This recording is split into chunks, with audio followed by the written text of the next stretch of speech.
Samantala, pulisya hinahanap na ang may-ari ng mga sasakyan na magkakasunod na sumagasa sa isang senior citizen sa Quezon City.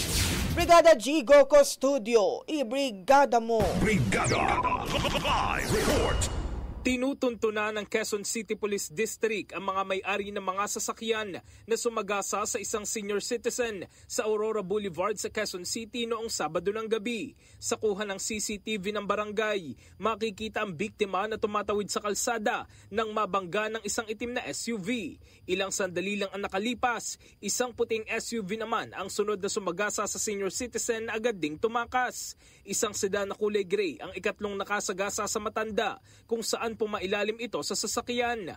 Mariing kinukundina ng QCPD ang insidente, kaya patuloy ang masusing investigasyon at follow-up operation upang matukoy ang mga driver ng itim at puting SUV na agad tumakas matapos ang insidente.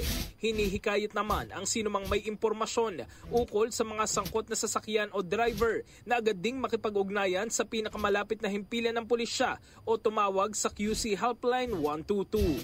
In the heart of changing lives, ako si Brigada Jigo Custodio ng 105.1 Brigada News of Manila, the Music News Authority. Ang bahaging ito ay hatid sa atin ng DriveMax Herbal Capsule. Lalaking angat, tumatagal.